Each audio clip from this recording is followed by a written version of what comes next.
Hey everybody, Red Mage here. Welcome back to this series where I go through different RPG products that I have and give them a quick flip through and review. In this one I'm just going to be going through one book, and it's going to be a pretty quick video because I'm not going to go through the whole thing. This is the free edition of Ashes Without Number, which is the latest Sine Nomine Press game by Kevin Crawford.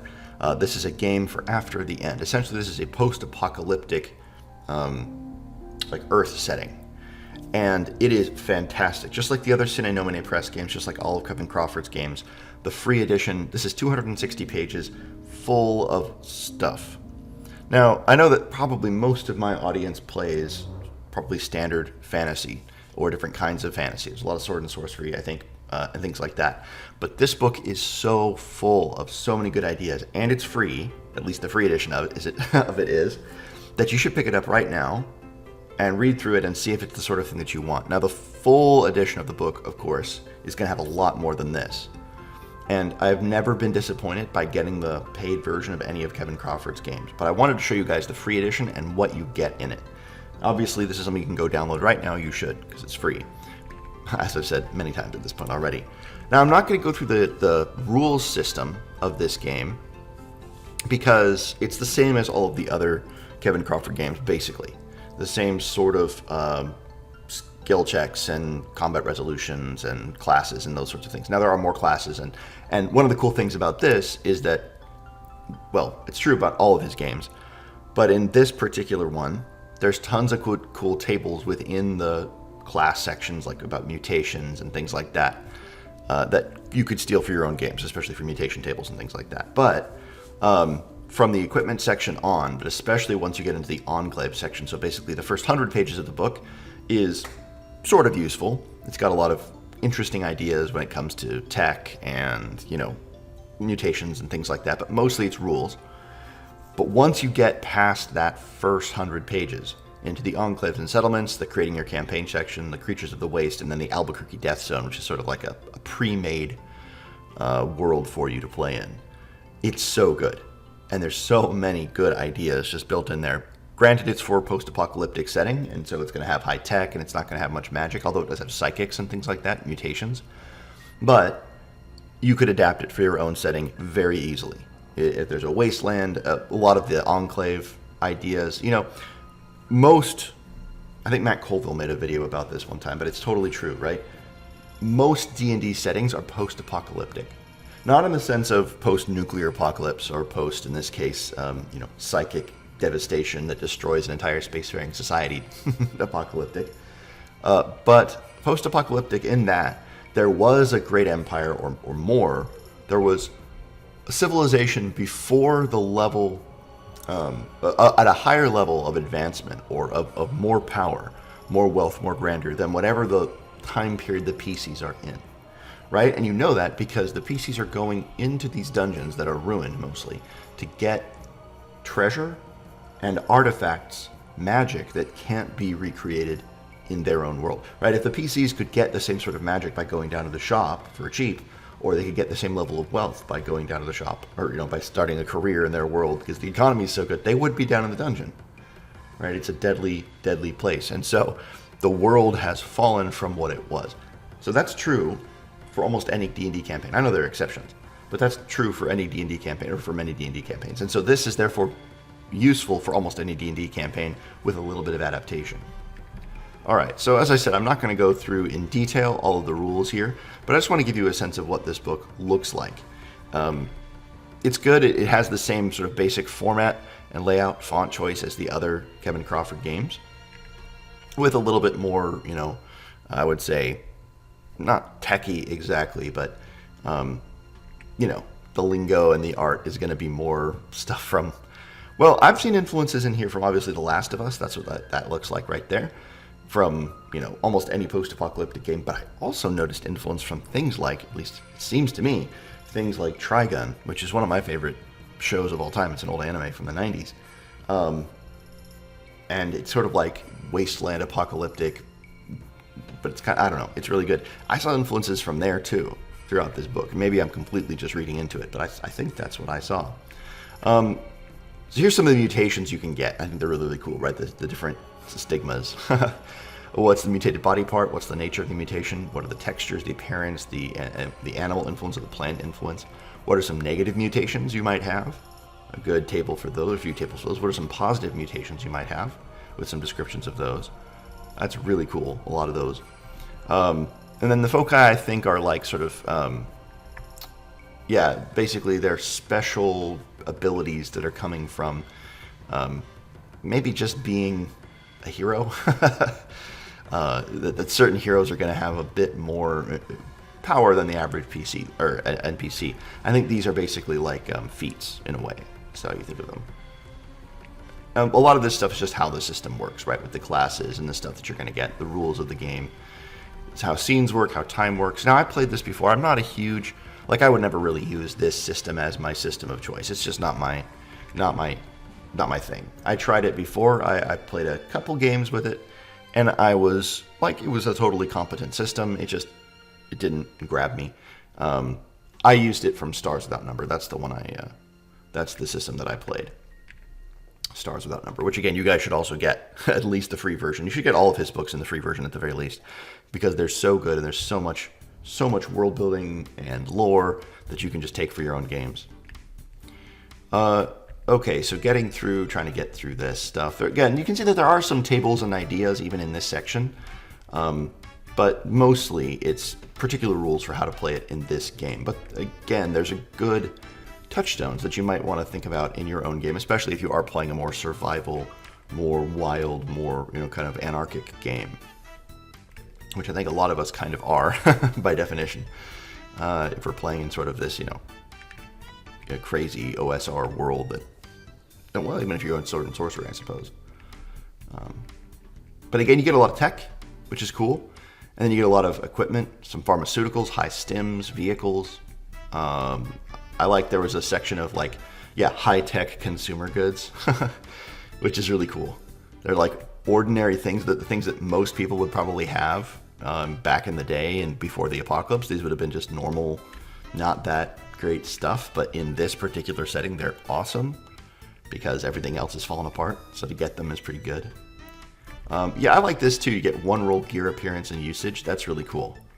You just roll one of each of the die, d6, d8, d10, d4, d12, d20, and you have a unique little future tech bit. Now this is the section I think is really, really cool, the Enclaves. What I love about this is it has rules for how the Enclaves work and how they function mechanically, and you can use them. They're almost system neutral in that sense. Like they do specifically relate to this, but they're general enough that you could probably adapt these rules for your own game if you wanted kind of enclaves or towns to have like actions and relate to each other that way, behind the scenes basically. But then you have creating an enclave, and this is what I really, really, really like, the tags section. So you get basically these different tags, right? Tons of them. And then you get a description of them and the different possibilities for that kind of tag, right? So if we look at aliens, some far future settings once featured considerable alien commerce, while other settings might involve alien invaders or sinister outside infiltrators. Other mutated humans or crazy zealots may have so widely departed from normal humans that they can no longer be said to be human in any meaningful way. And then what is this alien enclave? Is it an alien ruthlessly bent on using expendable humans, brutal alien chieftain, alien seeking conquest? Or is it the aliens require salvage tech to survive in the Earth's environment? The aliens are degenerating on this world. The aliens require human protection. Or is it hull decorated with faded alien artifacts, an alien ship crash site, sealed complex with an alien atmosphere?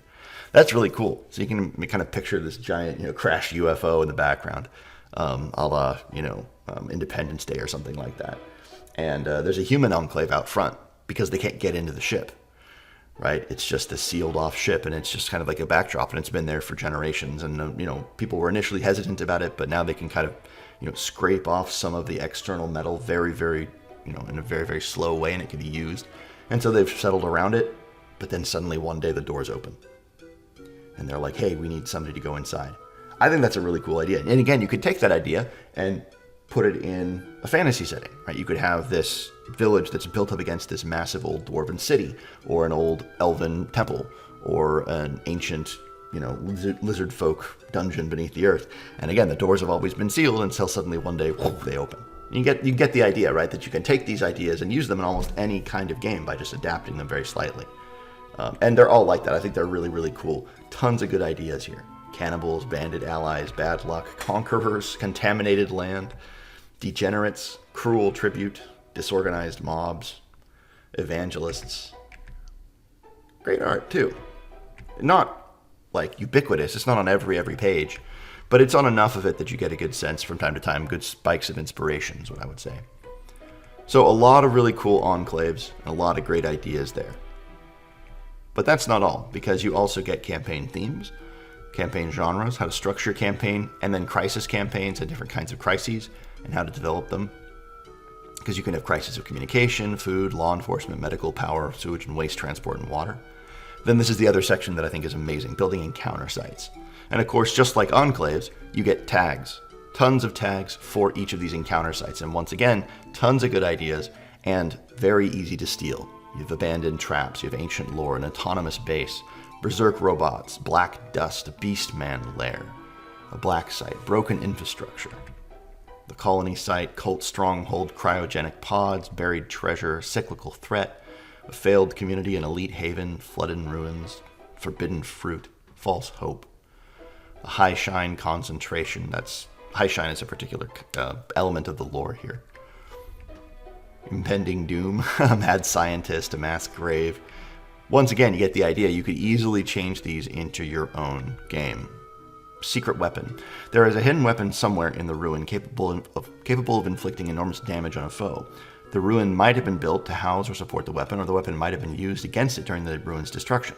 Local enclaves might have legends of the device, most of which are likely significantly in error about its details. And what are the further, leads from there?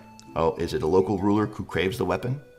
It's an heir to its original maker seeking to reclaim it, or a ruin chief who rules by its power?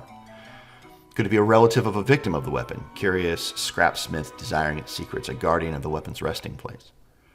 Is the weapon is a creature or a robot?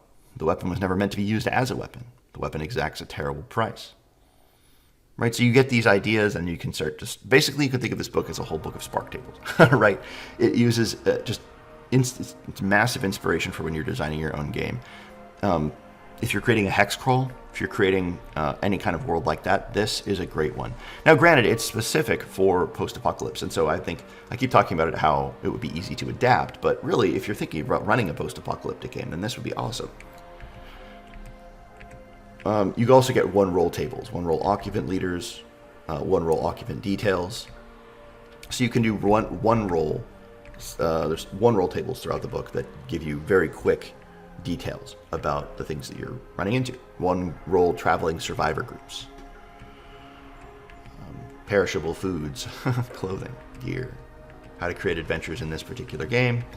Different kinds of adventures, social adventures, right? Exploration adventures. And then there is a section on creatures, which I think are pretty cool, and there's some pretty cool tables in here as well.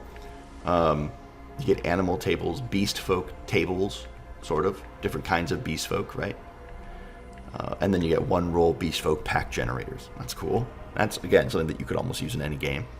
Cyborgs, humans, mutant animals, mutant humanoids, robots, zombies. The things you kind of run into in the post-apocalypse, right?